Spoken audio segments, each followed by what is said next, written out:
Good evening, guys. I know it has been like a month ago for the last time I streamed, and it's because I had to take some time off to do some commission projects. So I'm back now.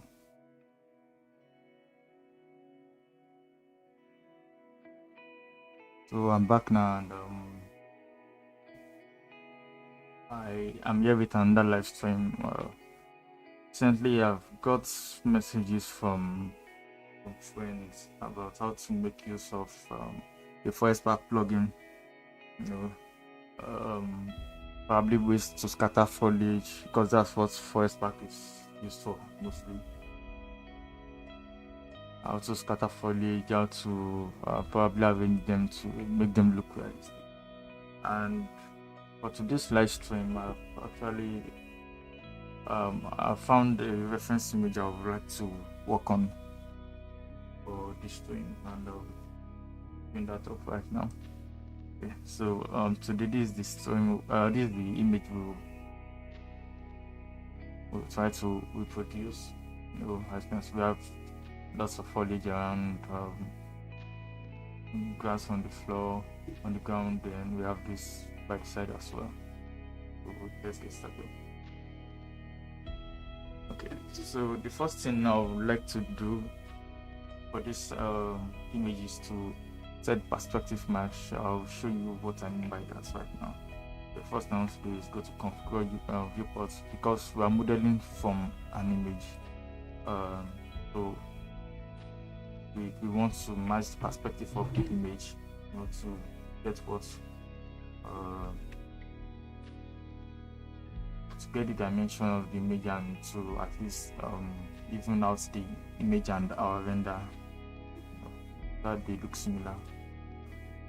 Now immediately I switch that on. I made the image viewport background, so immediately I switch that on. This is what I get. I'm going to hold Shift F to switch on save frames. Now next thing you want to do is go to your render setup. You click custom. Now after that, what you want to do so that this image can match up perfectly, want to check the dimension of the image. Yeah, this is the dimension of the image right. So just try to put this dimension straight into 3DSMAX. So we have it as 564 by 803. Let's set that.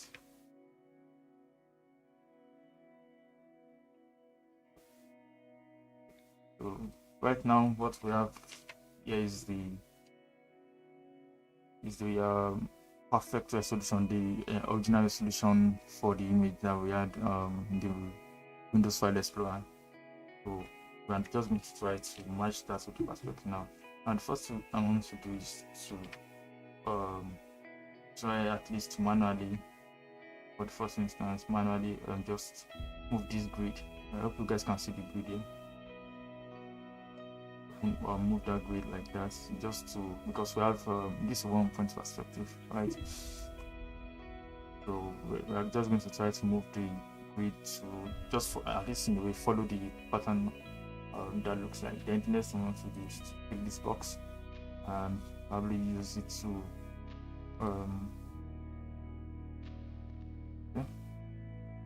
use this as a point of reference. Come and do that. I think I can still match this a bit more.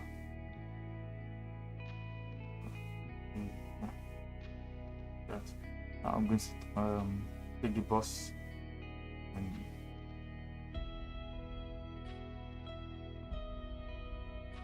make this in a bit.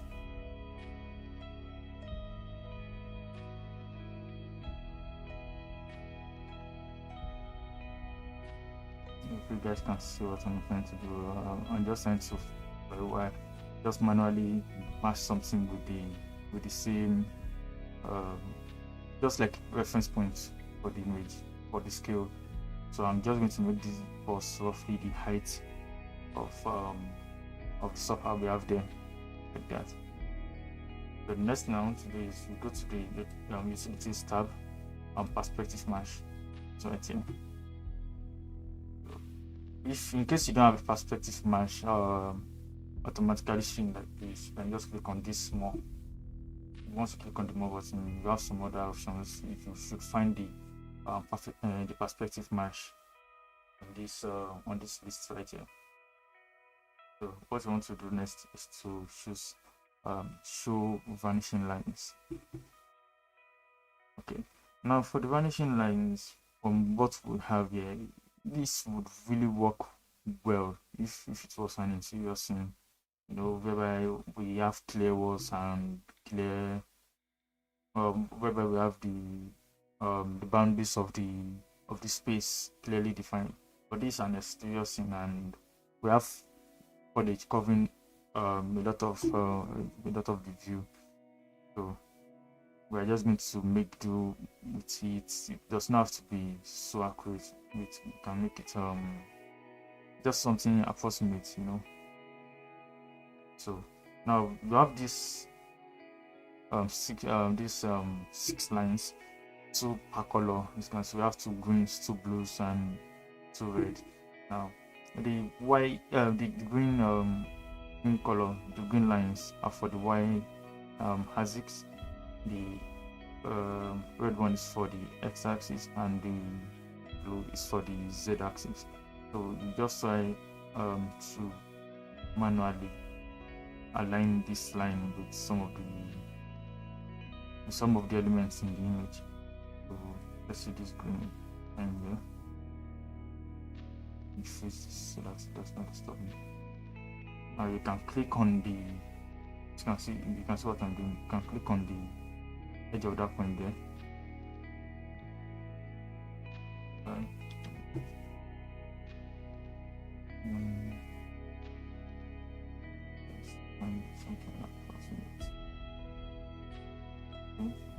Okay, maybe this follows the line, or should I say the angle of this thing, say. Let's probably green, and let's try to align it on this, like so.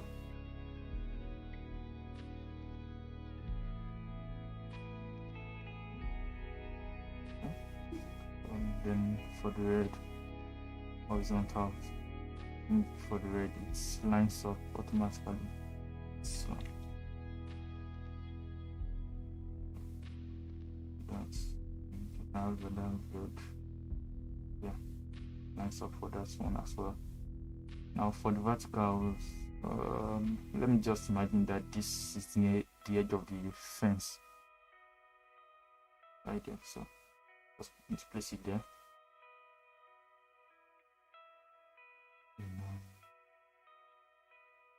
Okay, I think we are good for this one as well. It's not accurate, but in a way it's just an approximate way to make your image, align more with the reference image you are working on. So if we are done with that, then the next thing I want to do is to click this function here, this button here, create corner camera from active perspective view. I'm sure we have this option on view, though I don't know where, but if you check your view toolbar, you should be able to find this button, the button that says you can create camera from an active perspective view. I'm just going to click this, and yeah, we have the camera created for us. So that's it there. I think now we can start modeling, adding details to the scene, and hopefully, because this is the first time I'm trying this actually, hopefully it works, and at least we have the correct skills and the correct distances working for this.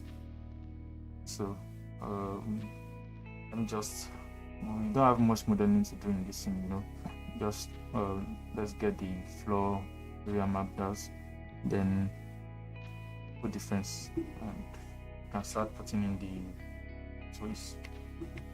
So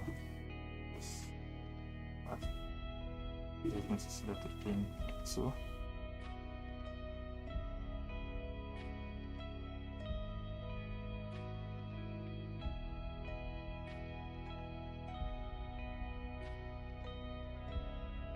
really drop these dimensions are right actually, because what I'm seeing, I think we might have made a mistake. Can't be it. Okay, I think to check that out, let me bring in the model. Let me bring the model for the sofa.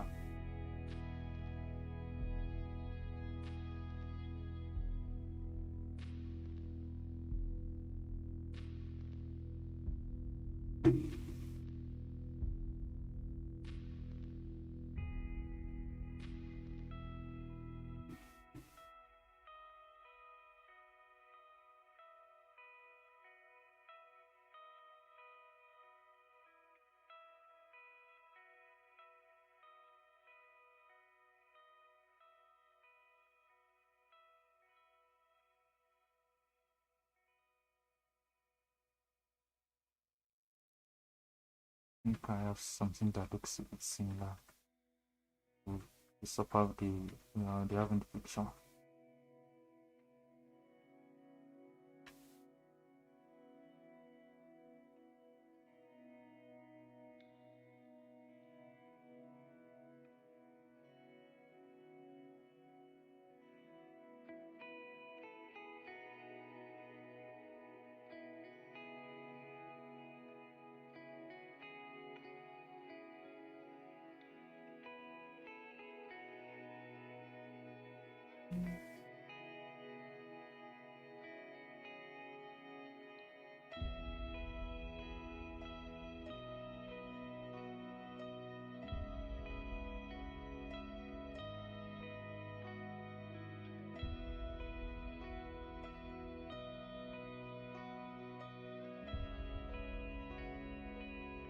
Just give me a minute to look for the suitable sofa.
On today's live stream, I'll also be showing you guys some free resources I found online. Some websites where you can get some free resources. I found one recently where they have this wide array of library, sky images, backgrounds and stuff. I'll show you guys that later on.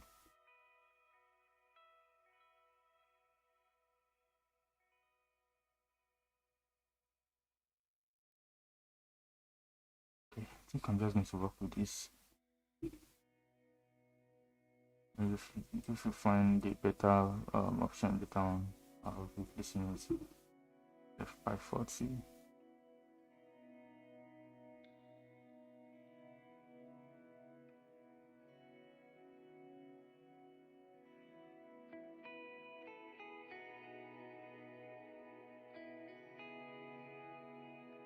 Okay, let's bring that in.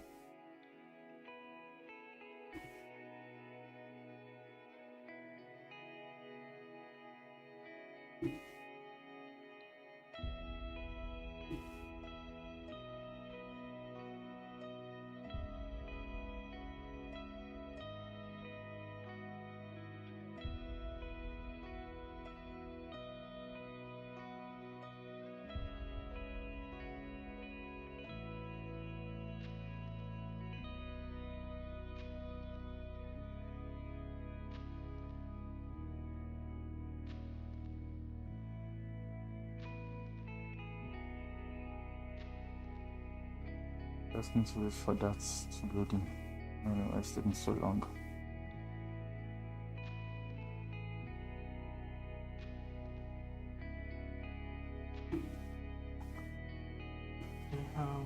While we wait for that to load up, let's just check the site I said I had in mind to show you guys.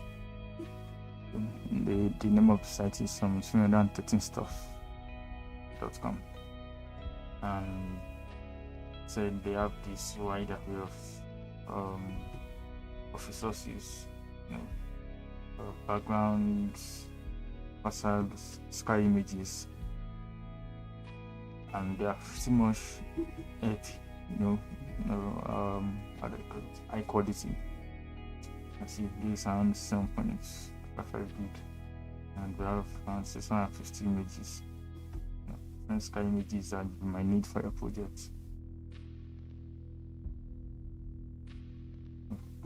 You have skylines, backgrounds for people that work with matte painting.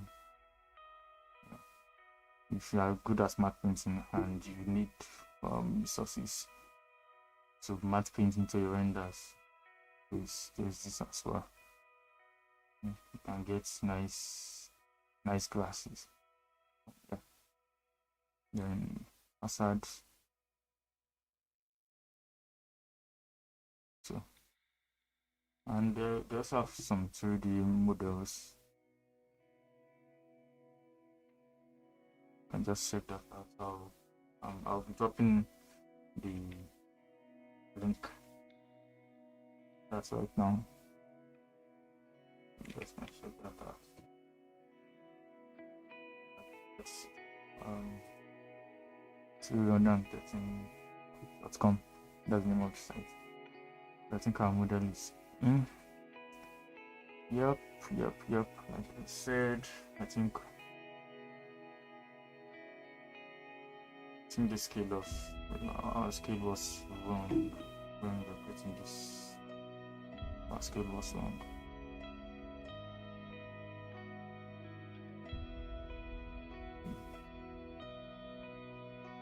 What happens when we make this? After it. And I think I'll just try placing it manually.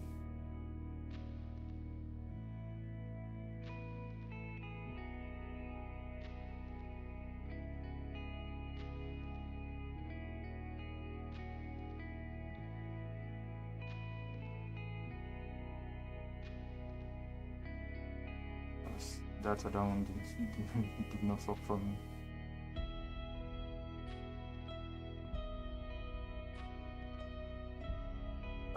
Slaughtergang, thanks for coming on the live stream.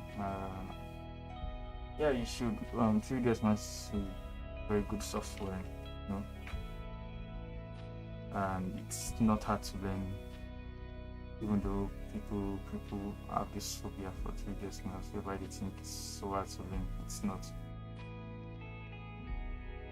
You just give it a try once you have the see, as you said.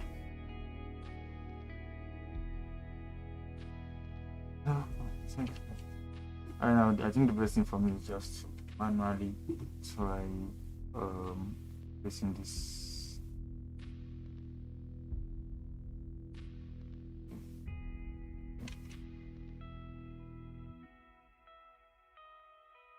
This back a bit.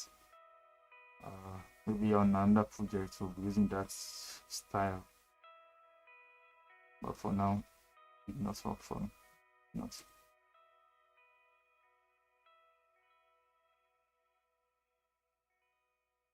Take this off. Let me see.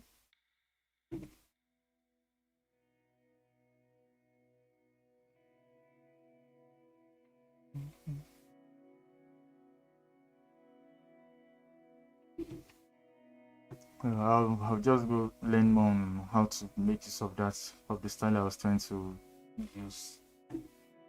And maybe on the next live stream.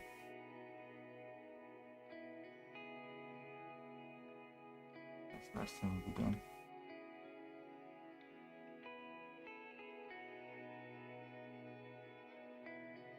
Okay. This software is not exactly the same with that, so we can just modify it a bit, delete some things off.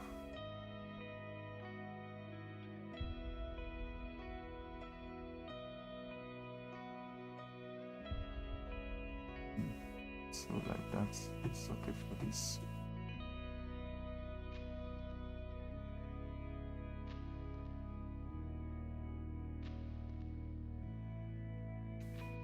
I'd like to have one of the viewports here for the perspective view. Just me work faster, at least to know what I'm doing. over this as well. Beautifully.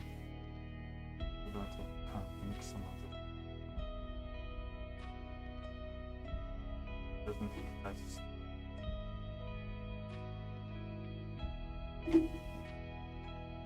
Adding FFD modifier. Now you guys might be wondering why I have this right here and how I did it. So what I did was 3DSMAX allows you to put in or compile the modifiers you use frequently. And I think I've mentioned this on the previous live stream. All you just have to do is right click on that arrow there, configure modifier set, select the number of buttons you want, and then just drag which modifiers you use frequently on those buses, and you're good to go.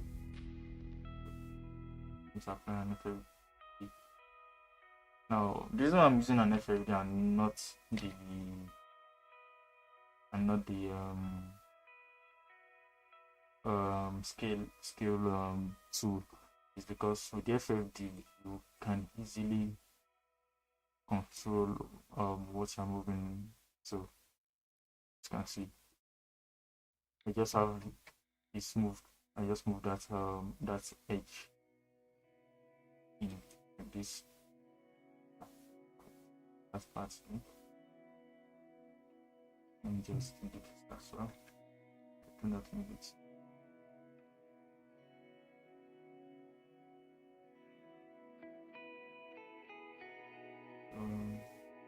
That's ready to for you. Delete the password. Do not begin. Same thing for this. I don't know. Having this number of modifiers there, it's looking me out. So that's why I'm just converting them to the poly and demo.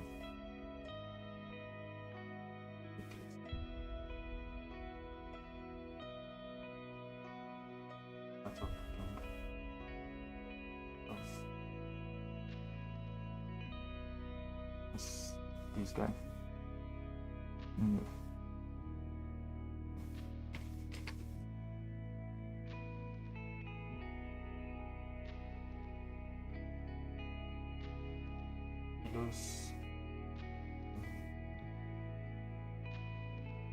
This as well. Okay. That one geometry. That's off.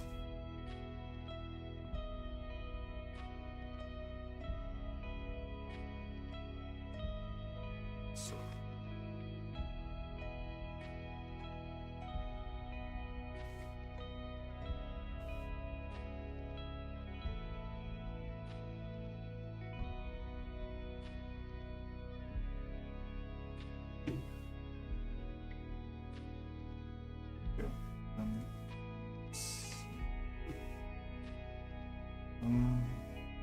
yeah, we can continue.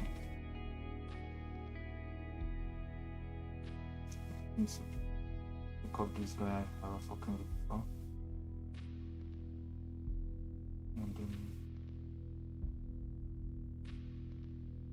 for now let me just give the number of I need more. I'll be working with power and pressing it down. Add this down there. And this like this. Connect that.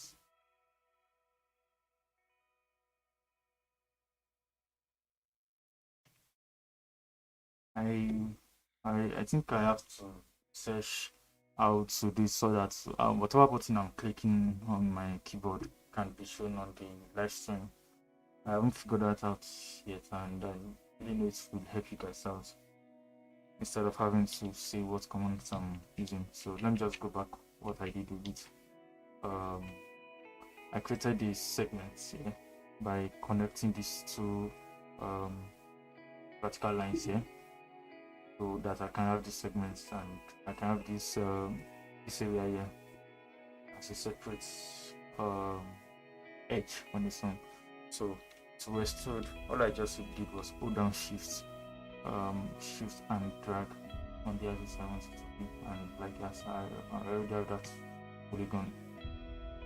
Drag that way, and that way have that. Let me add in a shell modifier.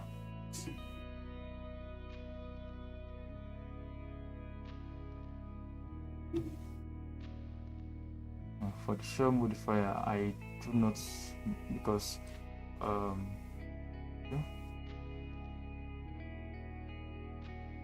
Shell modifier, I think 10 mm. It's okay. No one is harvesting us with that. We need to take another plane because we need planes here all around this area for the grass will scatter on it. So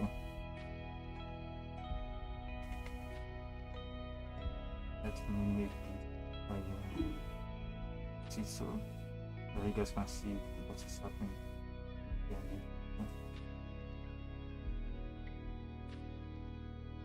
And then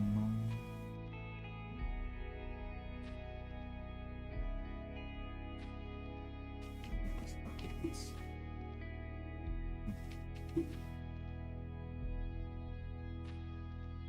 plane. But now I'm just going to create that plane to cover up the whole area. And I'll move as needed.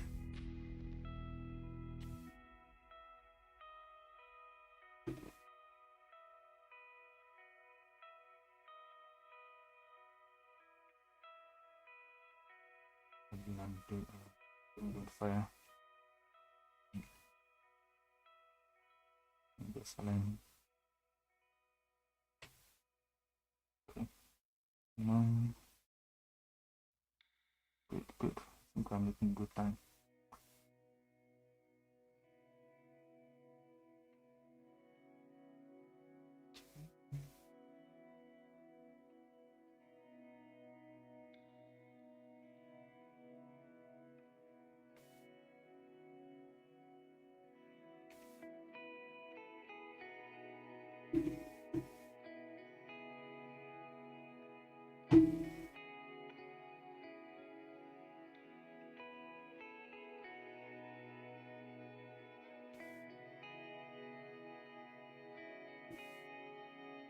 I'm trying to do is to create segments so that I can have that area under that's off. Because if I don't have it off, even though we can get that part away, even though we can exclude that part in our scattering in forest park, it might still cause some little bit of issue.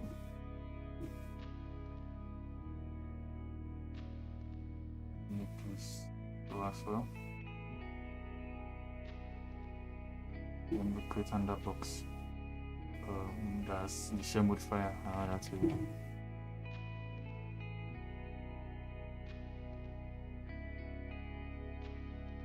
And that thing here. So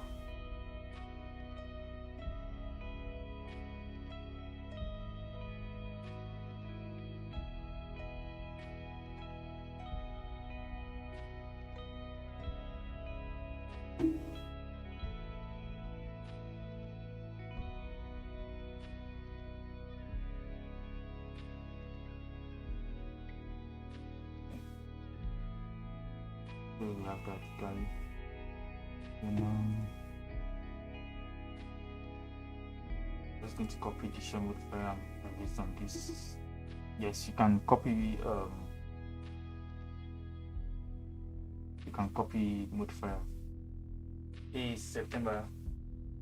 Yeah, first pack is great. Don't worry, I will show you at least the basic knowledge of first pack and how to get started with it. I'll show you how to use it today, so do not worry about that. Then possibly in subsequent live streams as well, you see other ways where we can use first pack and get better at it. I'm just going to paste the modifier as well, just to get some thickness on that floor.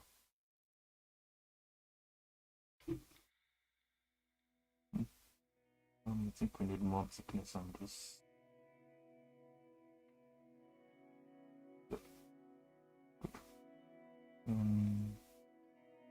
Move this off and move this back a bit.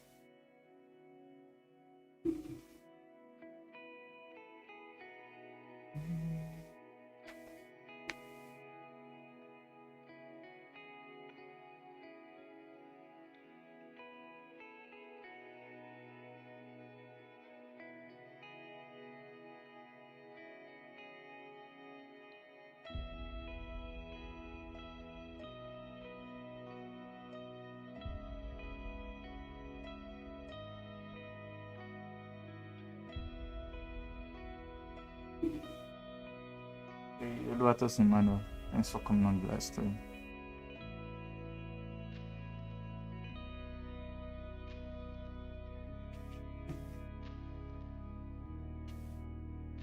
Yeah, so again, I'm just going to try and cut off this middle part, because this area here will be where we'll scatter the grass on. So let's just as much as possible to have it in the right places. Helps.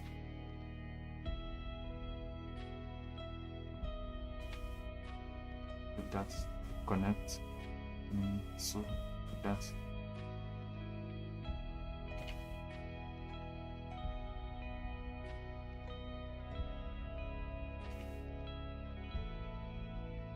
This. I think for our ground, we must have it out. So now this area I'm selecting, that is the area where we have the grass and most of the scatter as well.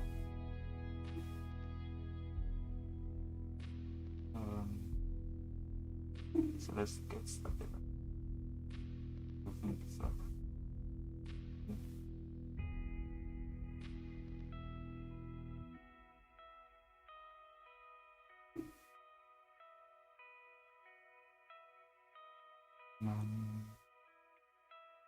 Yeah, we need this. Let's put this down. I think I have some of this. That's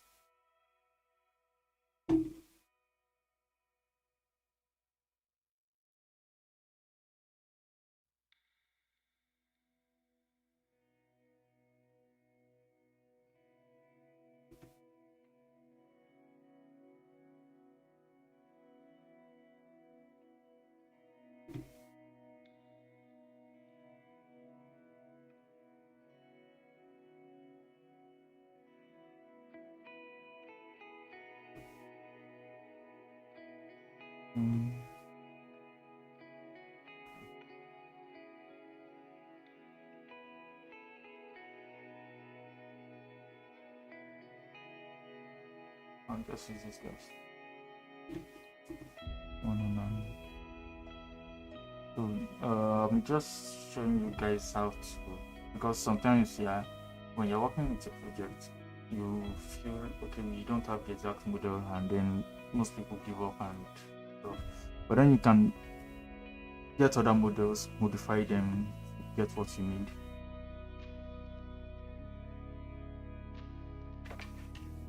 It works that way as well.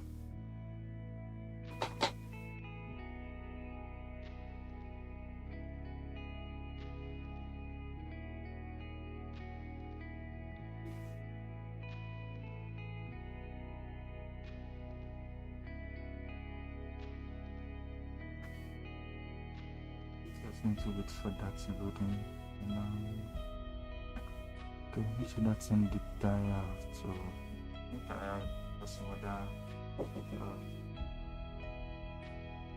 I think I have some other stuff I said I wanted to show.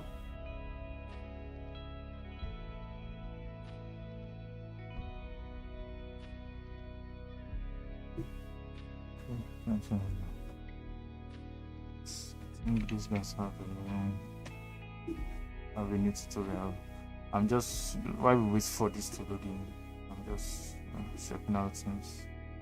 And I think they have a new article house that would help with 3D your 3D renderings and stuff. So just take time out to read about these articles there. Color and composition classes, CGI, let's make this video nice and all that. By the time you read about what these things are, because they are professionals, right? They are showing us how they work or what things to master, what things to look out for. So it works a lot. Then recently I have had the habit of going to this website here, the local project. I think most people know me for on my WhatsApp group. They know I always talk about this website, the local project. They have a YouTube channel as well, where you can check out architecture projects, get inspiration on materials and everything. And yeah, I am actually proposing to, because I'm trying to improve my own rendering as well. So I'm thinking of taking photographs from this website and try to model them, as accurate as I can be. So you guys can just check it out. I have projects I bookmarked.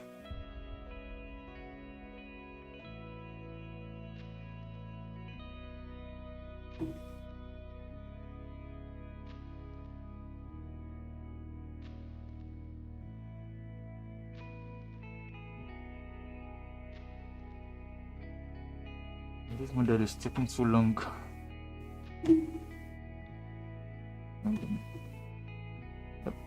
I think this one project I particularly love. So I have it bookmarked. Maybe I'll be doing. No, I have a lot of things. Trying to do. I know. But then, I was listening to a tutorial someday, and the person was like, "It's better whenever you want to practice and stuff, don't practice using renderings. I mean, don't take another render and try to replicate it, because that rendering has gone through modifications. It has gone through some color corrections and everything like that. It has been worked on heavily. Now, if you are trying to replicate what that person is using, you might not get it. But if you have a real life picture, and if it's the mood you are trying to get to work with, if it's the lighting you are trying to replicate, you can get closer to reality. So our advice, guys, if you want to practice and you are looking for images to practice on stuff, the local project has nice images that you can try to replicate. There you go. I think the model is in. Yeah, now I see the reason why it was so heavy. That's a lot of polygons. And maybe this was actually a mistake when we did this.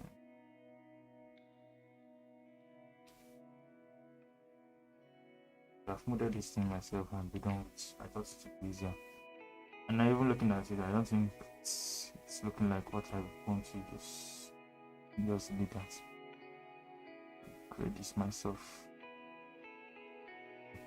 Box with some thickness.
You guys will notice that box that we are seeing right there is not it does not have straight edges like so.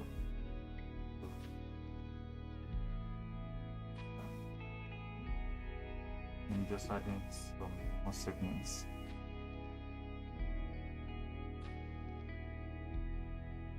Work with. And that's it.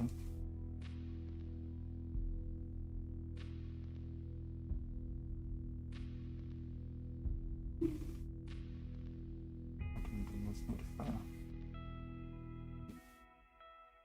Box to balance.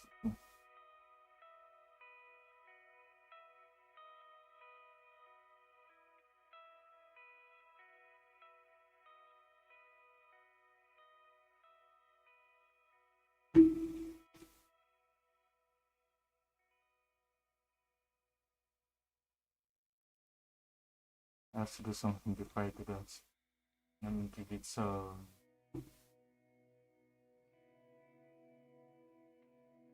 some segments on this area as well.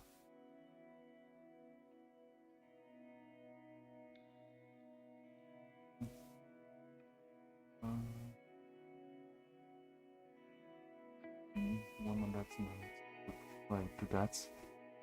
Give it some something that we won't have that sharp edge we had.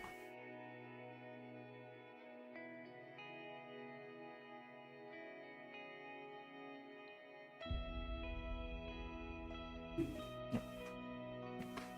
Better.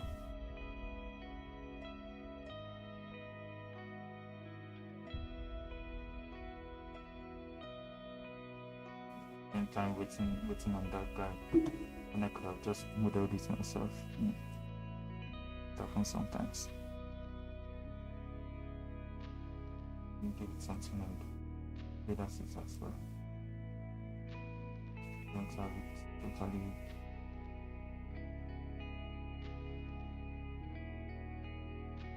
But if not, okay. Now I can copy this like so. Copy and probably work it. Just make some adjustments on the scale and stuff. Just to give it some difference, right? The look difference a little bit.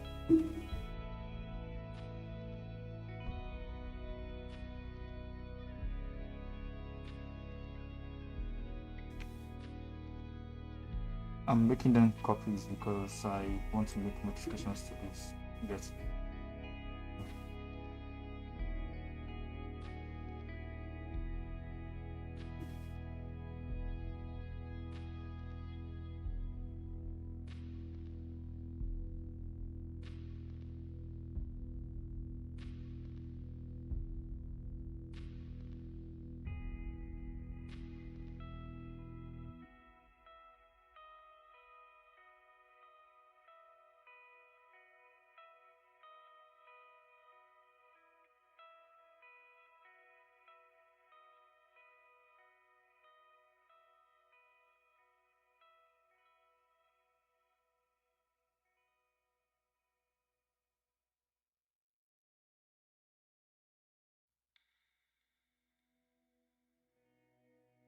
Okay. I think guys are looking so similar on that.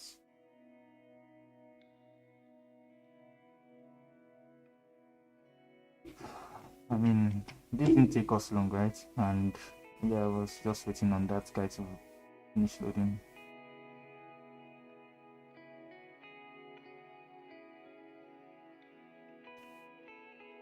How many distances? I mean, this guy is too far away for us to notice they look similar.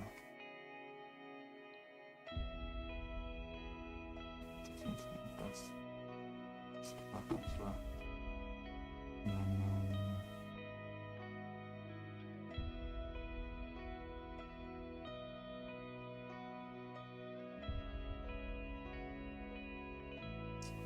Just continue populating.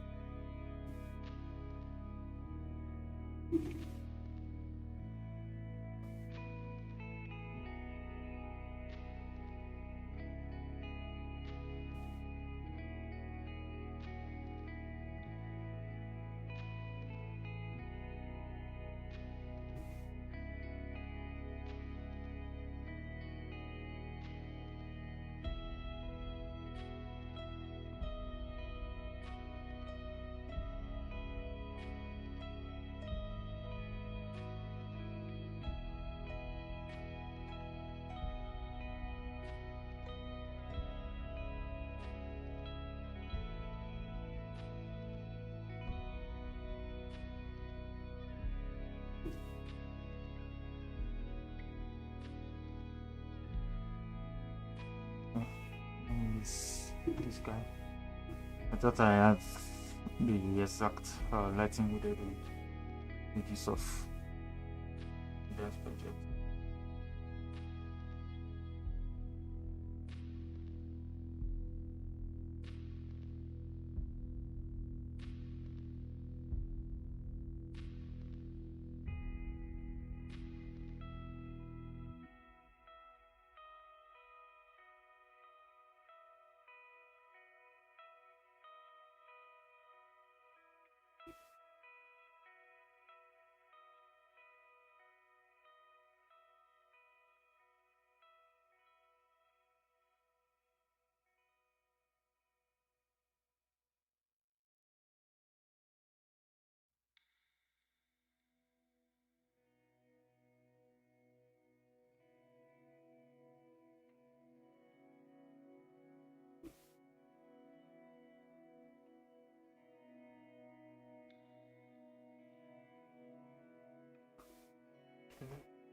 Mm. Let's draw the perimeter sensor that needs here for the project.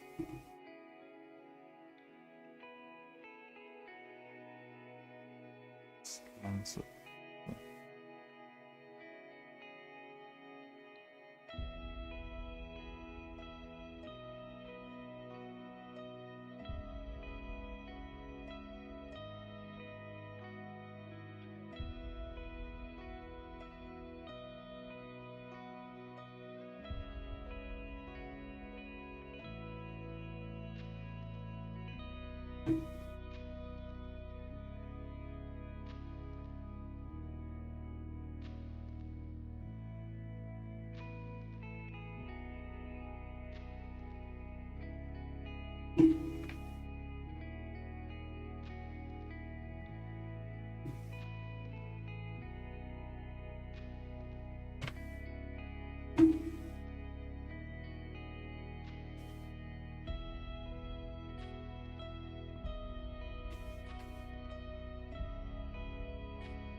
what is happening here?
Hey.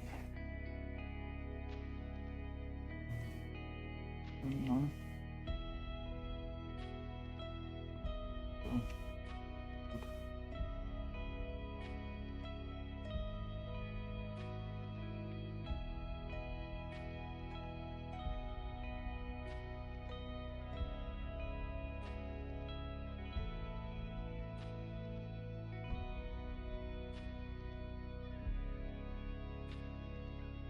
Just occurred to me now that I have to make space for the plants that are going to be showing on that side of the fence.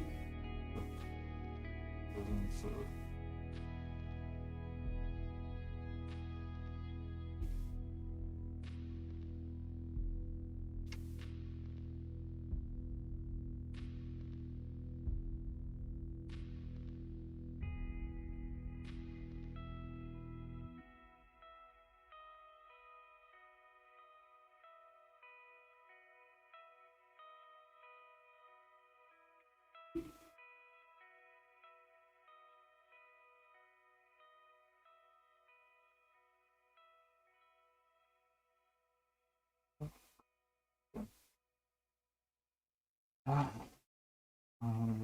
let's get on the starting parts. I don't know the parts I've been waiting for. Sorry it took this long.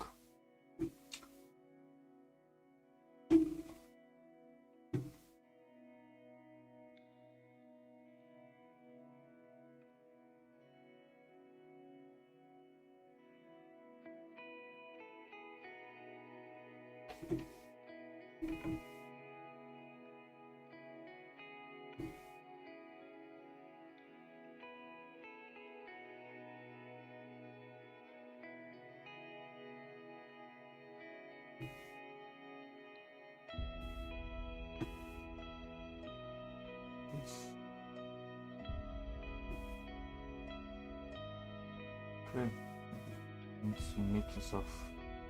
So I'm just going to write because I need to look for the videos in my library. Let me put this aside.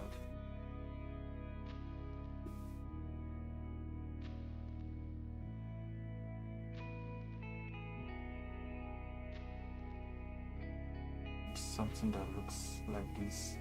Around 42s right now.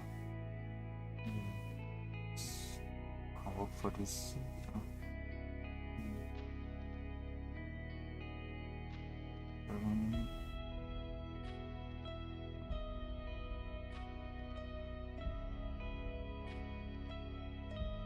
If you guys know of a better way, I can just get this done instead of having to write down what I'm trying to do. Please let me know.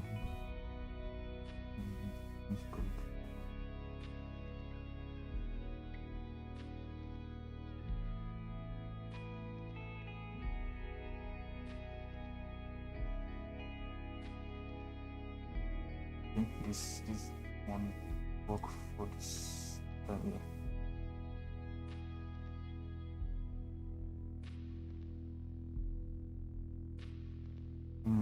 These models have long names, so most of the time I just have to write them down like that. Okay. So work as well.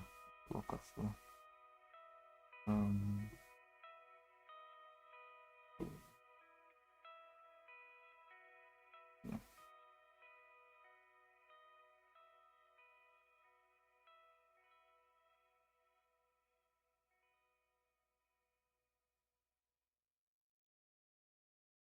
I use these ones for the models behind.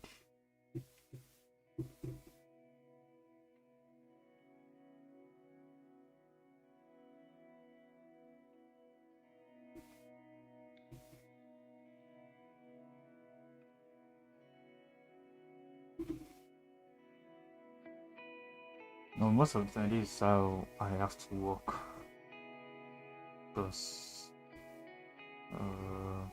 by the time you get to importing the models in, you need the list actually, so that's why I'm writing a list right now. of the tools I'm using.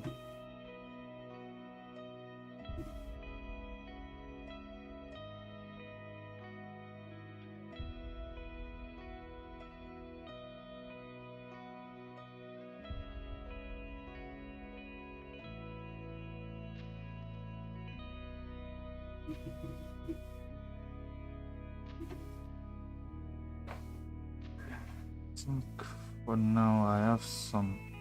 So let's bring in the trees now. Now I'm going to show you guys a plugin bringing multiple 3DSMAX models in your scene. Now if you, let's say for example you have so many models that you have to put in your scene and you want to bring them all in at the same time instead of having to put them one by one. There is this plugin.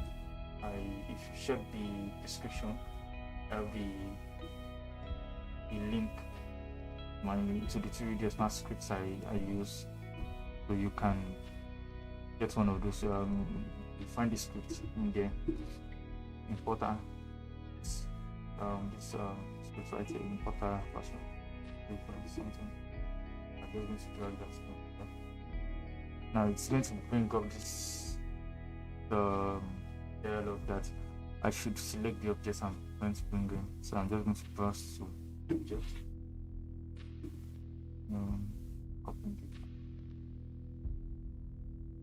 I'm probably using this way because I'm bringing in multiple objects in. So now that I have it that way, I'm going to select what else I want to bring in. I have okay, I need this guy. I'm checking them off my list right now. Go to CMS, this one as well. Cinnamon.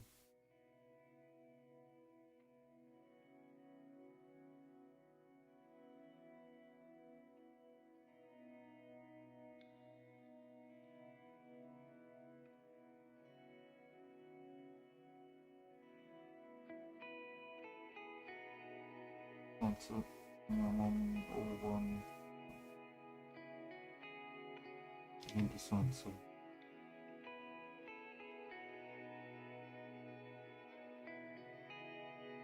Need the oven for this.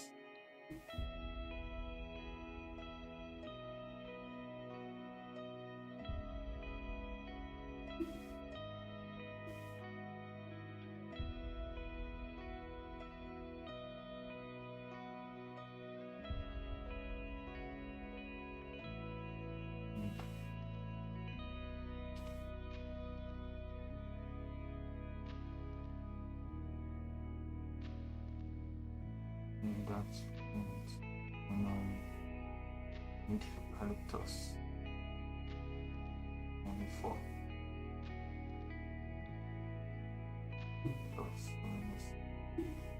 So that's why I'm asking you guys if you have a faster way. If you know a faster way of doing this, please let me know. Speed is. I just trying to optimize the speed in which we bring in our models and stuff. So once I have all those models I'm trying to bring in selected, I just have to click this open. I'm going to increase the number of models I can bring in. Just simply make sure. Then I'm going to click on import. Now it's going to bring up this dialog box. So you just need to keep clicking open. I think from 3DSMAX 2019, Autodesk stopped using mental as their default renderer. I think the default renderer now is Anode render. So models that were made before then, I all have these mental plugins in them. So whenever you see this, it's not an error. Just keep clicking open. If you still open the file.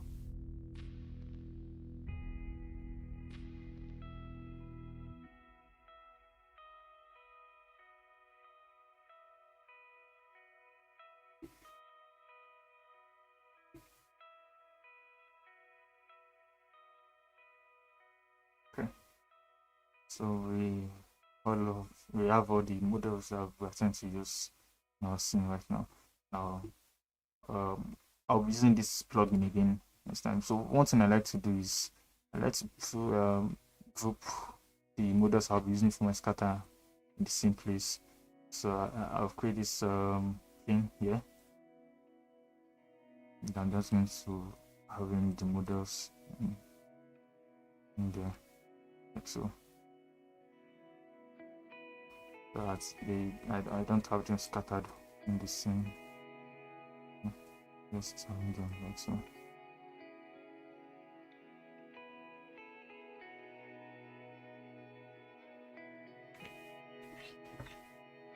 Yeah, the tree is rotten. So since first we need to get their textures in. Let's say I was bringing them one after the other using the connector plugin. I'll have the textures already applied to them, but because I'm using this way, the textures did not come with them. So I'm going to make use of another plugin to get the textures back. So I'm just going to go to the folder containing the map for this twist. I think I have to save them. I haven't saved this project. I should.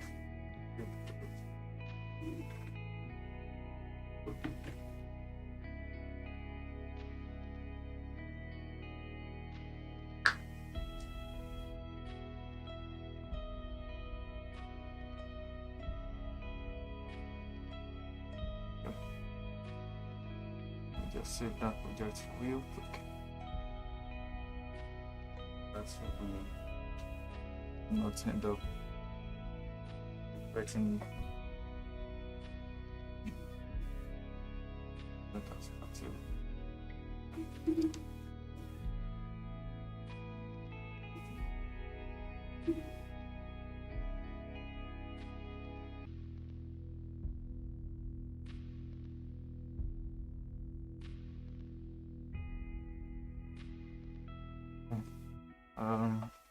Now the plugin I want to use is in that plugin folder as well, link bitmap. Now this the way this plugin works is it helps you link your missing bitmaps in your scene. So since I already have the map for the folder, now I already have the path for the folder containing those maps. I'm just going to select that and click on the link. Okay, that was fast. Okay, that was fast. I don't know why that was fast. But then this one, the Corona converter, because this the textures are in various formats, you know. So I'm just going to start the conversion like so. I think it's because I selected this again. And selected like so.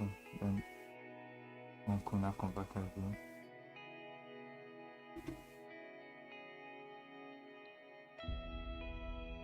Let's give it a moment. Yep.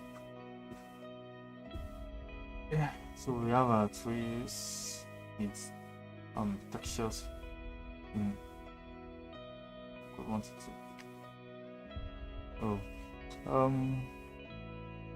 I will not be scattering the trees right now. Before I scatter the tree, right, there's something I like to do. I like to probably tweak the textures of the trees, you know, before putting it in the scene. So I'm just going to do that. I'll be using the Corona Sun and Sky.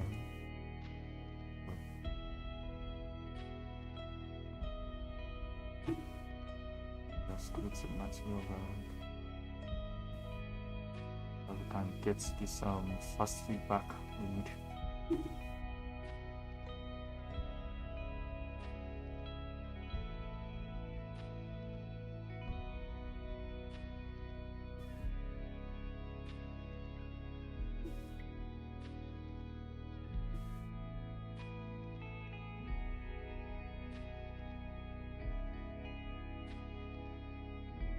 Let's all this.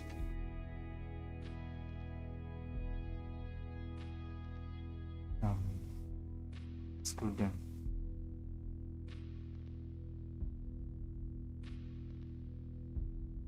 Now, if we look at the image, we can see the sun is shining in from this. Looking at the direction of the shadows we have here, right?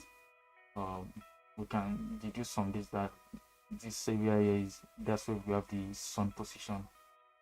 So we're going to try to replicate that. So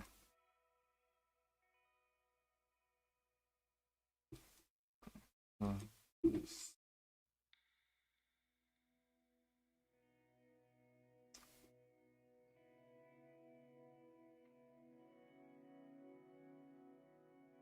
Let's see what these guys look like.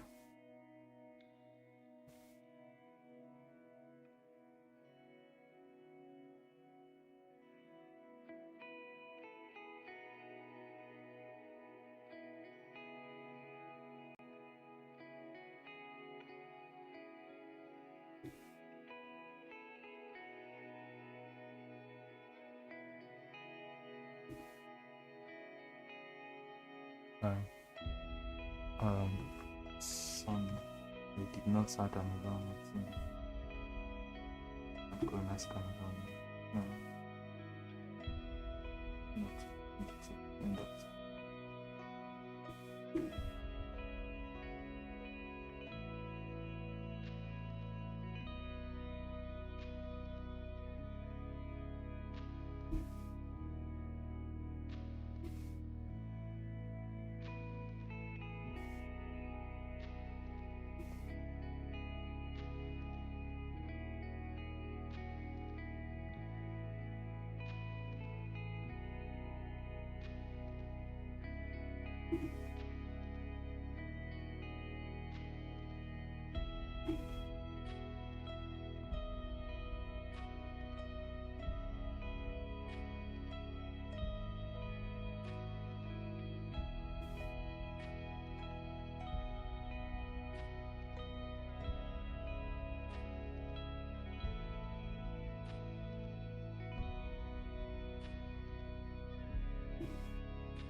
Intensity of the sun for now.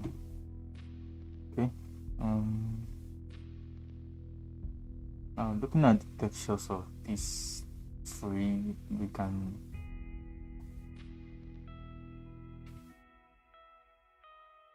see that it has this yellowish look. But I want it to look this way, you know.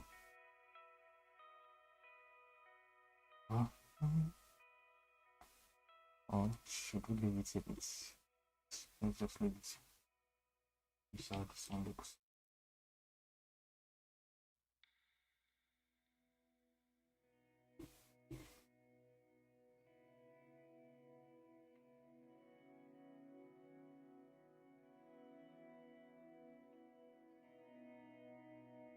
Okay, you know what? Let me just arrange the trees in. Then when they don't look like what we want them to look like, we work on the textures. I think it's better that way.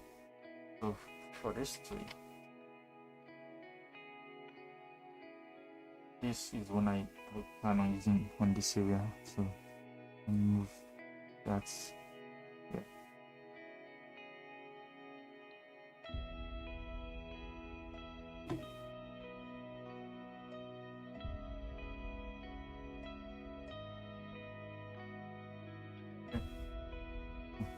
Now, because it's not a largely tree scene, I won't be scattering this one. I can just place it manually like that.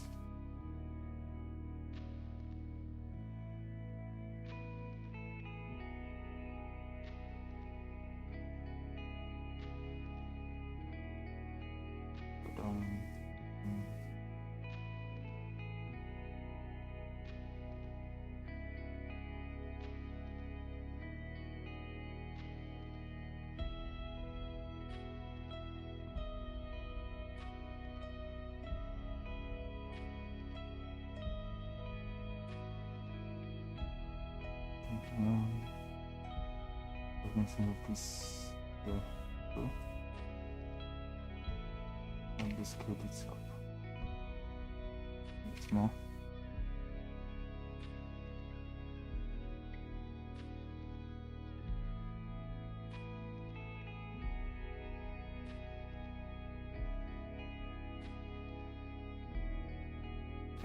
Those trees can be allowed to float.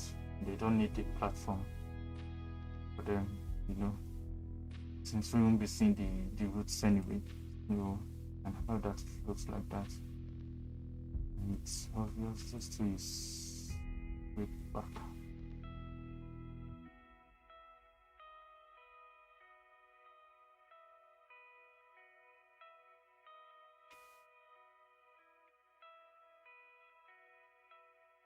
So sometimes, most of the time, trees make the and so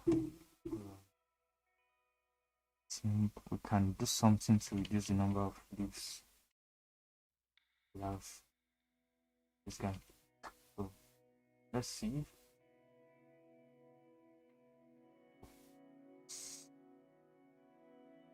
Okay. It does not have I was thinking it would have different IDs for the leaves, but it appears all the leaves have one ID. We'll just leave it that way. If let's say we've been lucky and the tree model had different IDs, we can select maybe ID2 and delete the leaves with ID2 so that we can have lesser number of leaves on that tree there, like the way we have on the image.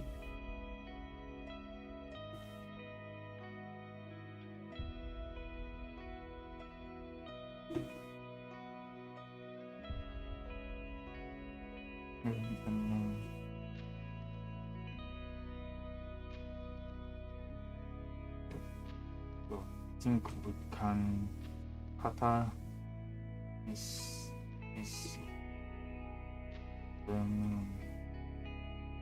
one for this area,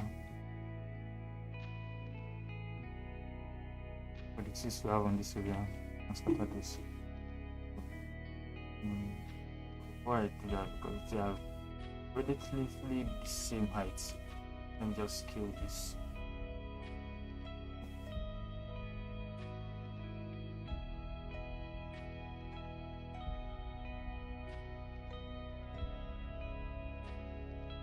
Between those two. Now, to scatter this trees here, right? With forest pack you can scatter using surfaces like this, or you can scatter on splines. Understand? I'll be showing everything how to scatter on surfaces and scatter on splines, so there's no cost for worrying.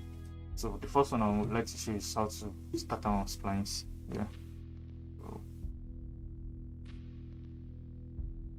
let's create a spline on this area. Yeah. And just switch off the check of everything stuff. And,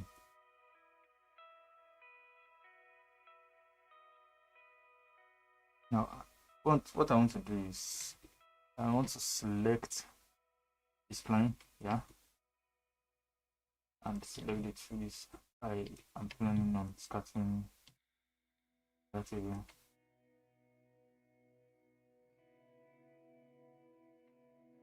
Scattering these guys here. I'm going to isolate. So I'll select the forest pack plugin. Let's just give it some time to load.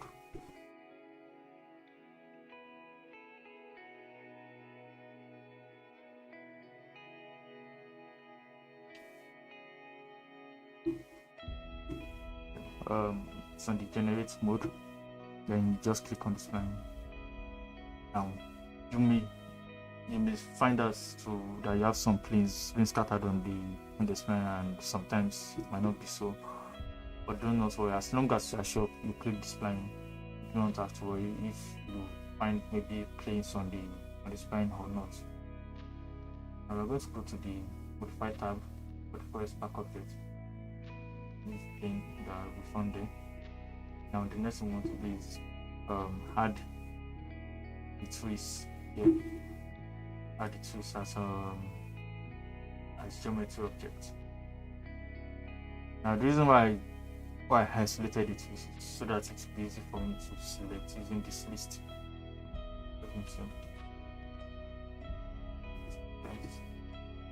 It's going to ask cloud points like this. Let's give that some few minutes to load.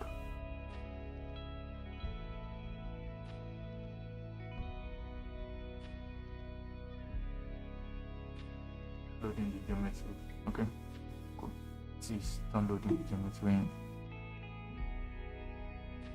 The next thing we want to do is to go to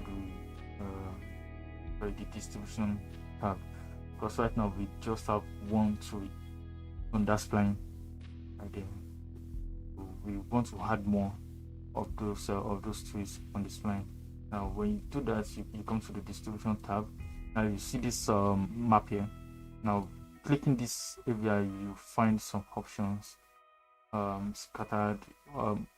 When you check this this map or this image you are seeing here, in the way it will help you understand what you should expect from each mode. Now as you can see, the white points are where the map should be scattered, or where the geometry should be scattered. Now we have it's looking so sparse, hence the name very scattered. Yeah, scattered a bit more. Then spread, it's just spread all around. Dense, if you want it to be more, then if you just want it to be everywhere, so we have to take note of that. Okay, stop saving. Let's allow you do that so that we don't lose hours of work.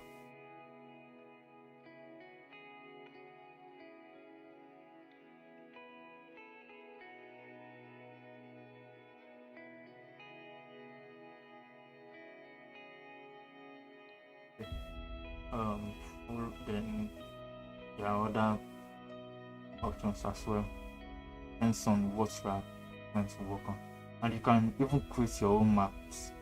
If you have maps in mind that you want to use, you can create your own map. But for this one, I think I'll be going with events. Now one other thing you need to know under the distribution tab is this value here, units. This unit it controls the number of objects you have for your scatter. Now if you want to have more objects for your scatter, you reduce this value. Now as you can see, when I'm reducing this value, so you have more of those geometry showing up in that area like that. Reduce it, but then you cannot reduce it too low. Right, you can't reduce it too low because it will bring up an error in maximum density, blah blah. Maybe if you bring it up to better, I think the maximum density, the maximum number of geometry we want to have for this forest object is 40 million. That should be the max. Now, if in the course of reducing this value, if number of objects I'm having in my scene exceeds 40 million, it's going to bring up an error. So you cannot reduce that value for too long. You can't reduce it too low. Then then offset. This one will help you offset your forest subject. Now let's say we're scattering on a surface that had more space for the trees to move. You will see when I was moving this value, you see the trees moving on the x-axis, the whole tree shifting on the x-axis. So it can be useful in some cases. Now on the y-axis, see, I don't know if you notice this. You can see there. So that's what that one is for. Then one other stuff. Okay, this one, random and cluster, they have their own uses as well. If you click cluster, you can see it's in a way it's clustering image or objects with the same size with each other or probably the same name. Maybe there's a way it does it. I think it does work with size. I think it works with size. It's going to cluster them towards each other, and then objects with like that. I don't know if you can see it. If we have this object with the same size clustered with each other, and then we have this object with the same size clustered with each other. Yeah. So better we just use the random. Or if later on we might have need cluster, but for now let's leave it on random. Then one other thing as well that you might want to use in your forest park object is the collisions. Yeah. With the collisions, what this means, let me just click preview in viewport so that you can see what is happening. Now, collisions before, when we did not have the collisions on, you can see these trees. The geometries of these trees are actually overlapping. The trees are in each other that way. So if you want to tweak collisions, you don't want them to be inside each other, because as you can see we have this radius. So it means no matter how much I reduce this, there will be that gap. They cannot get into each other. There will always be that gap. That is what that collision is. Now you can reduce the radius of your collision, right? Let's say I'm reducing, you can see now. Now when it got to that value, it means the distance between these two trees, when I reduce the radius here, it's the radius it was enough for another tree to appear in between those two trees. So you can see it depends on the tree sizes. This thing is random, so it depends on the tree sizes. So you can see sometimes some trees appear between them, sometimes it's not. So this is what I was talking about. Now this value is already getting too low, and in a way it's already exceeding sorry, not the max density, so it's already exceeding the maximum number of objects that can be shown in the viewport.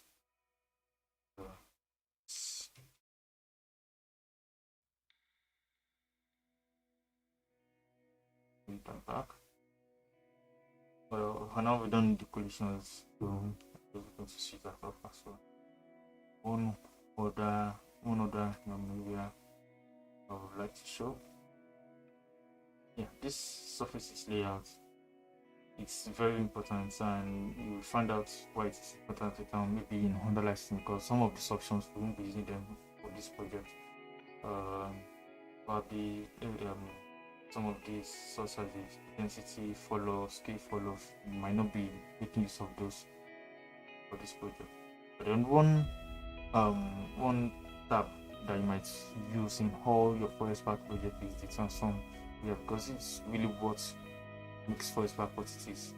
You can't scatter geometry, you can't scatter foliage and have them all looking the same or with the same rotation, with the same translation and stuff. So it depends on what you are going for. Now for the translation means the movement for the forest object. As you can see, on the x-axis, the minimum is minus 20 millimeter and the maximum is 20 millimeter plus 20 millimeter. So what this is okay. So you can always tweak that, depends on what you are going for. So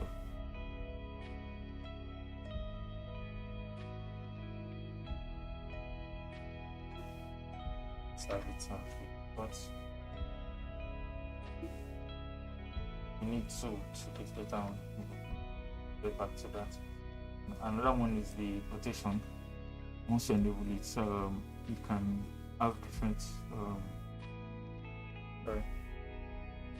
thank you. On this z-axis, the rotation for this is equal to 359. You can see each object is rotating on its axis there. So there is that as well. Most of the time you might not need to touch this. most of the time when you just switch on the translation and rotation, you might not need to touch.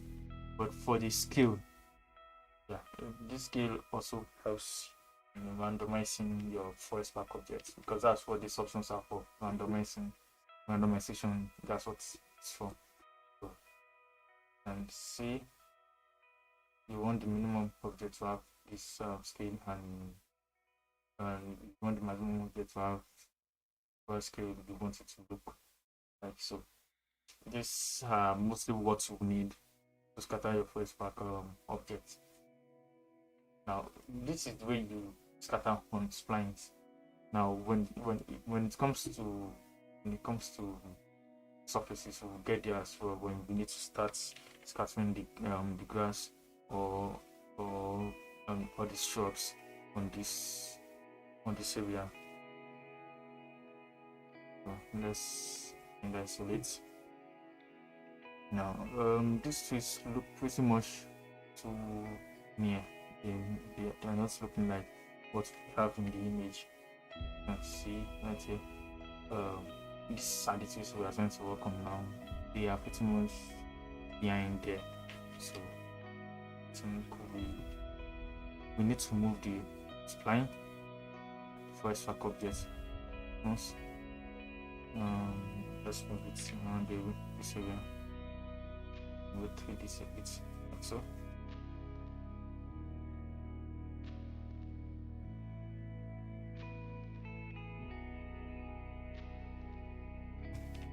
So I said earlier, this thing is make believe.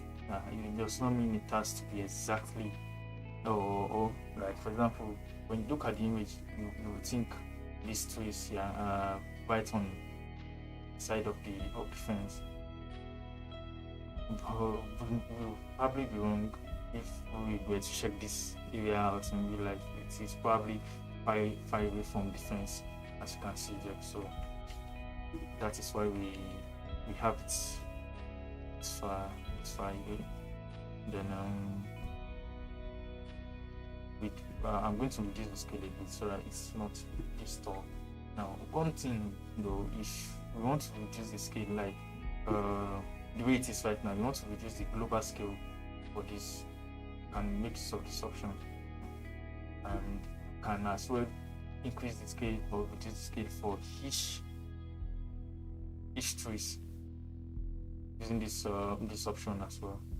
I'll show you. I'll talk on what these options mean. Let me just reduce the global scale. It's around that area. So now,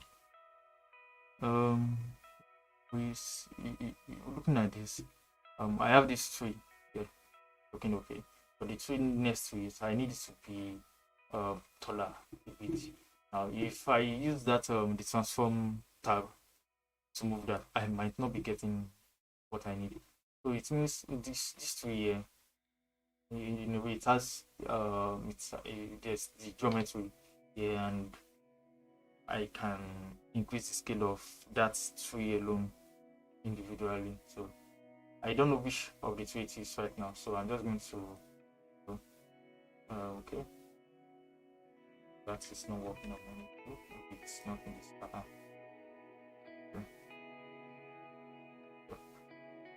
So that is tree for that one there. And increase this one. Yeah.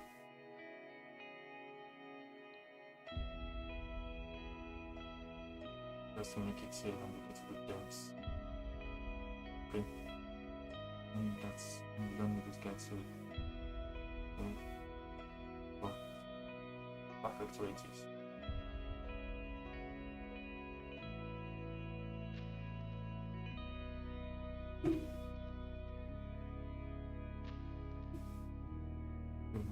Where I can see I'm okay with it's the height I'm seeing on this area. So we will still need to add in some other plants for sure, but I want to at least add in the trees, then we'll add more details on this on the inside of the patio as well. So let's do the ones for the inside of the patio.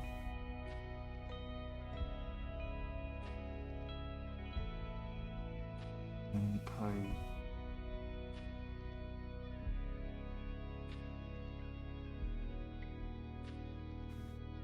I did for this area, so let me just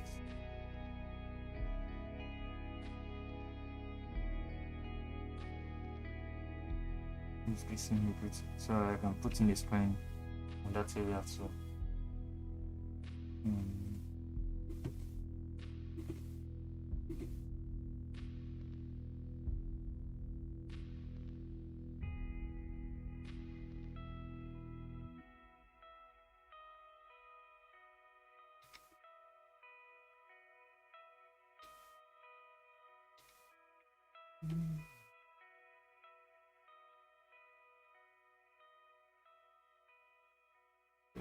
It's work.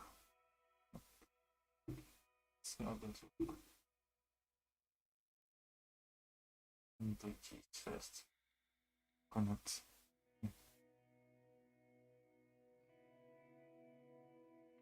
Yes, that's one.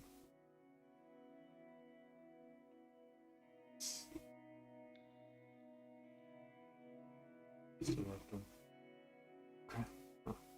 So we created the spline or the area for that. So now I'm going to create a spline thing whereby I'm going to scatter. As you can see, we have this kind of show predominantly on both sides like this. So we can use this line since they seem to be in a straight line with just some little changes, so we can scatter that. So we just need to create a spline. Modify tab for that. It's line, so that's the just one spline.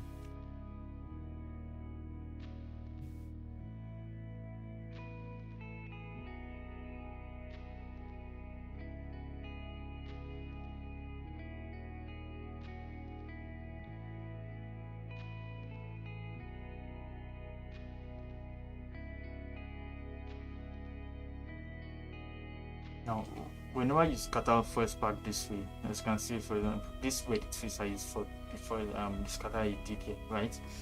I must not delete these twists because any correction, anything, maybe scaling or whatever I do on this twist is going to affect the first back object there. So do not touch any objects you are using for the scatter in your scene. Do not go there individually and scale them. You can only do that if you have a specific reason for it. So take note.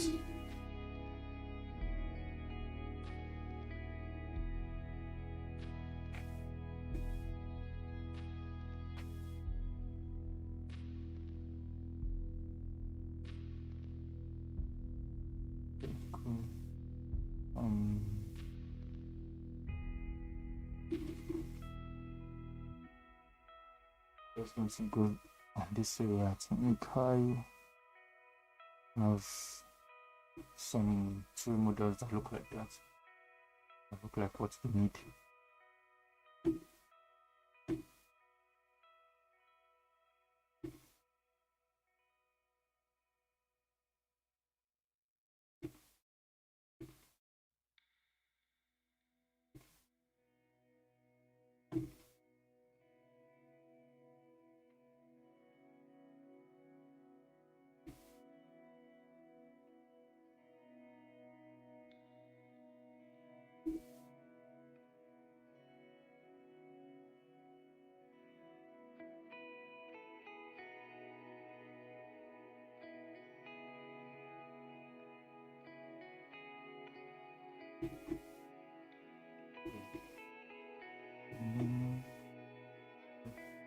So let me keep that in mind, should in case I did not find what I thought I was looking for.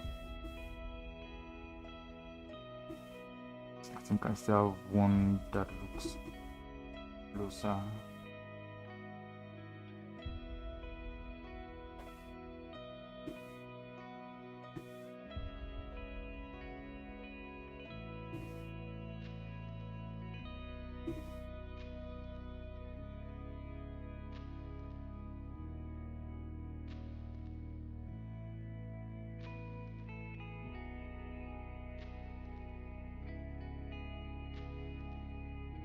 And that.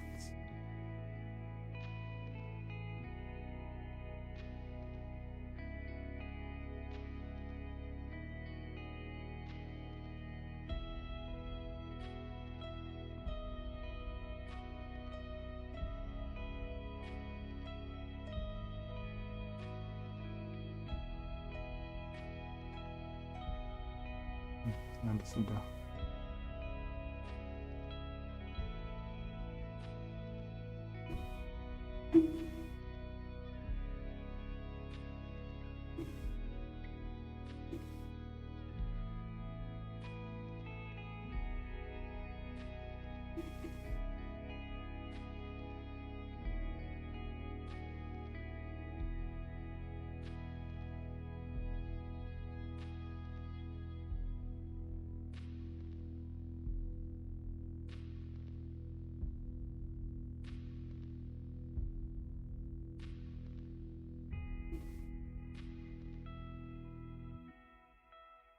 Some of them might have to just take the time. This guy I was looking for, I think I have been mistaken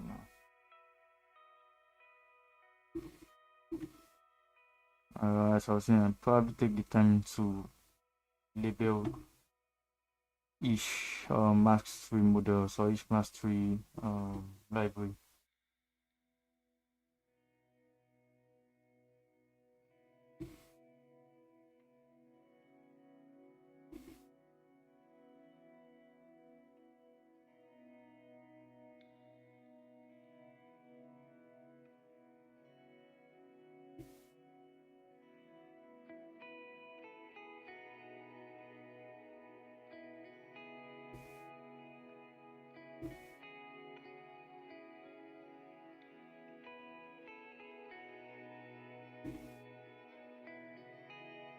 Let's bear with me.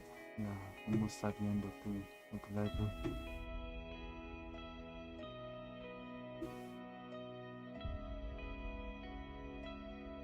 I think this will work for guys here. Yeah. These guys.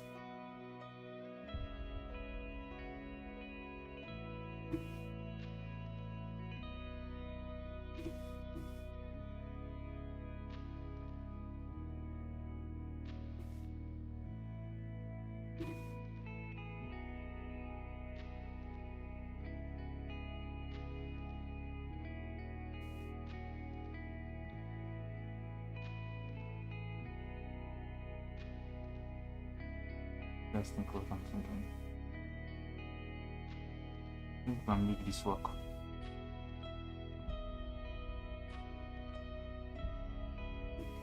Looks similar to it, yeah.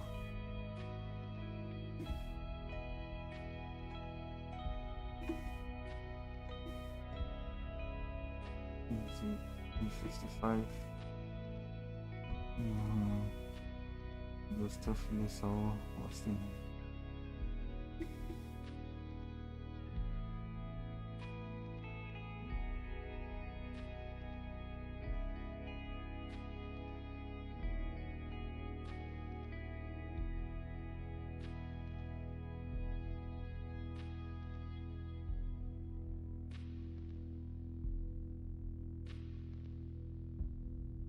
Okay. I have many of this model. I think I'll just do the way I did earlier on with this other guys. I'm going to use that plugin and use it for.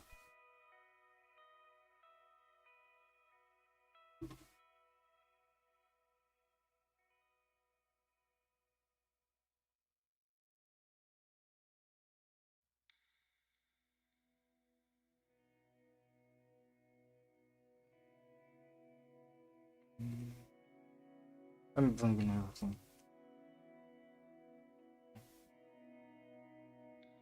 If I won't be needing anything, I can just delete it.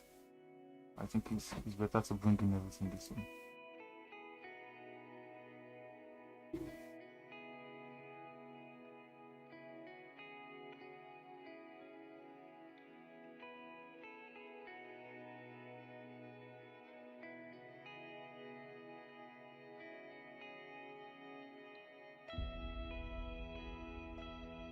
Okay.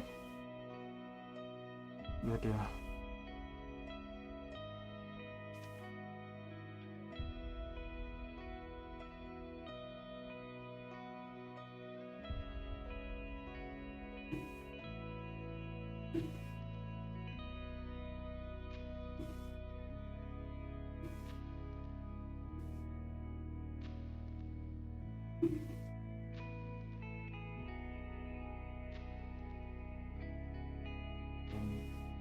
Just going to make maps again.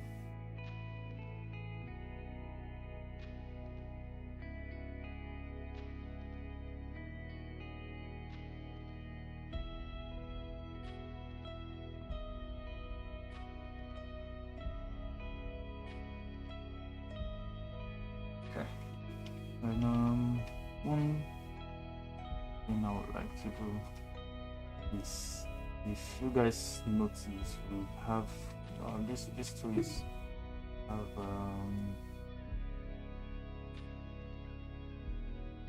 these trees have too long, or some of them have too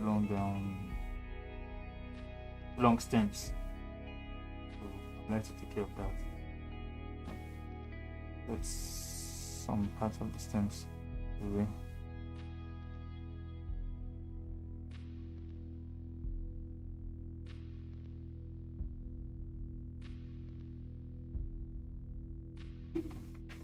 Up to this area for this guy.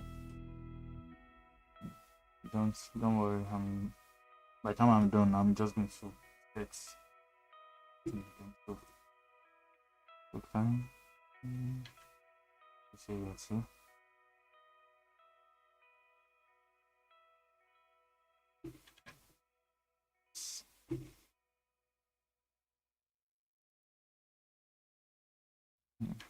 This area as well. Area total, or should I say the distance from the stem to the plant, to it's too great. So one thing that Forest Park uses when working is the pivot point of the model. Understand? If when I click on this now, you guys can notice the pivot point of this model is at this model like that. Yeah. Now that the pivot point is also on this. By the time I scatter this object, it is this point, this area here, that is going to stand on probably the surface or the line or spline we're scattering on. Now, if I were to make a mistake of scattering this object without setting the pivot point the way it is, as you can see, it's the pivot point, because we cut off some of the geometry, the pivot point is no longer on the base of the model anymore. Now, if I do not set this pivot point, it is going to give me some issue. It's going to give me issue because by the time I scatter it, I'll have most of the objects in my forest park floating, and I do not want that. So now, to do it manually, this is what you do. You go to the hierarchy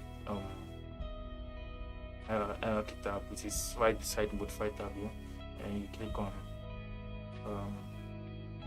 effect pivot only. Now you can manually move this pivot to the base of the model. It is here, right? You can do that, and then you just select this. Now we have the pivot where it should be. Now we will have to do this for the other models as well, to set the right pivots for them. But then let's say we have many models we want to scatter, and then we can't be doing this manually. So there's another plugin. It's still in the 3DSMAX scripts library. All you have to do is to, after selecting these models here, I already have it added to my code menu, and yeah,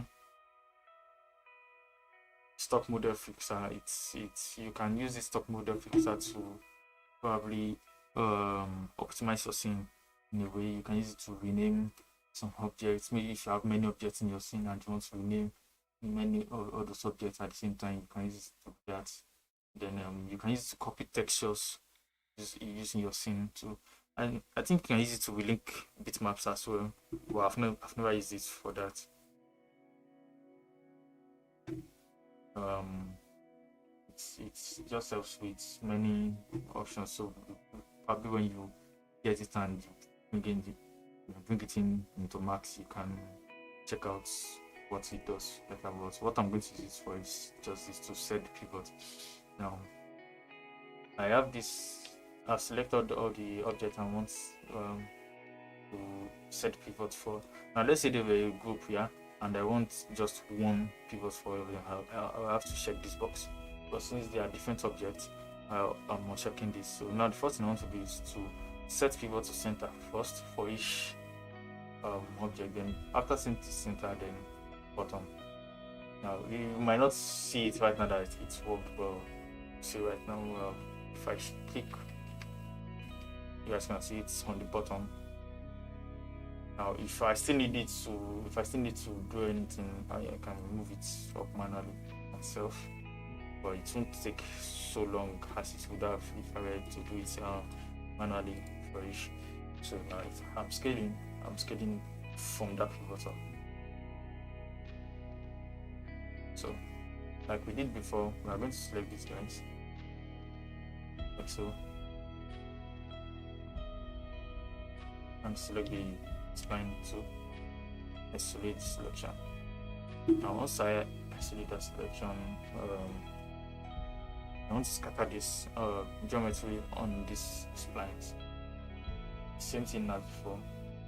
Generate click the first back plugin icon, select. Now if you notice, we do not have any plane. Now I'm sure I clicked this plane, yeah, but we do not have any plane appearing on those planes. But I was sure I clicked the object, so I clicked this plane. So you don't have to worry about that. Okay, maybe the plane showed up or the plane didn't show up. You go to the modify tab and you try to add in your geometry. Delete this first, then I'll just go to select the plants I'm using and click add. Now by the time it types up, you might still not be able to see anything, and why is because of this value here. This value is so high that we won't find any objects in our scene. But then let's say probably I'm putting it on the full tab, we'll most likely find out something might show up like so. Let's reduce this.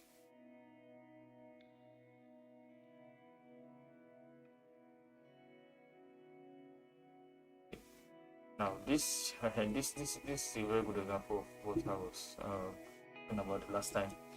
Now let's go to the.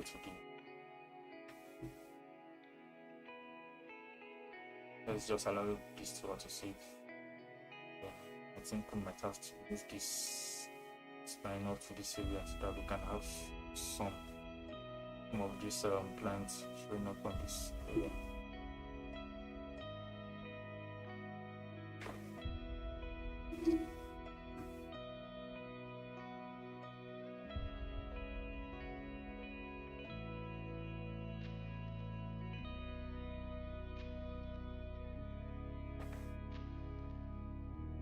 Okay, we have done.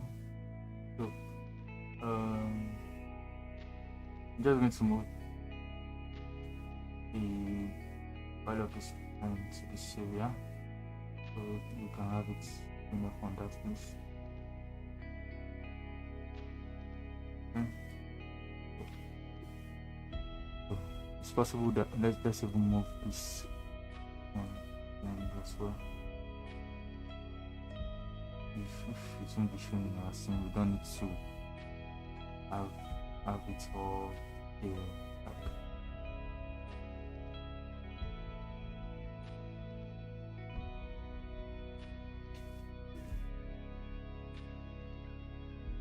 Okay, let me.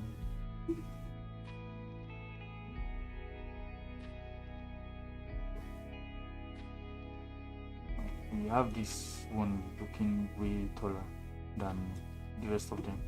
Yeah, so we want to adjust that.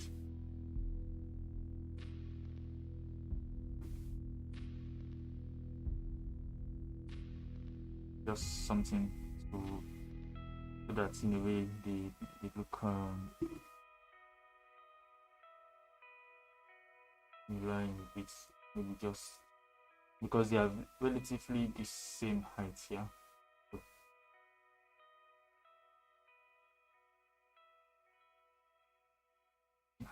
this guy is so tall, so that's the reason why I'm using that. I think I made a mistake with this spline. This one I moved it too far. I think same for this guy. Moved it too far as well.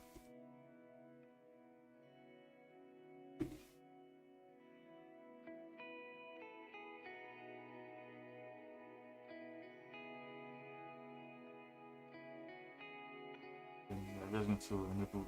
I won't be enabling the translation button because we have this concrete area here. We have this concrete part. If I activate the translation, we will have some of these plants or some of the shrubs getting on that concrete area.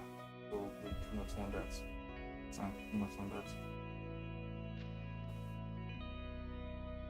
And then we could care less about what is going on in the back here. Care less about that. So, I think in a way we've been able to do this scene to some parts, and on the next live stream that will be on Saturday. Okay, on the next live stream that will be on Saturday. We'll continue on the project. We'll be adding the grass and then this other foliages and we can conclude on the project. So thank you guys for joining the live stream. Right now I'm back, and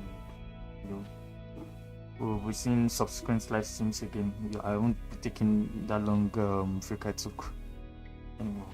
Just for a while I'll be able to put out content frequently. So thanks once again, and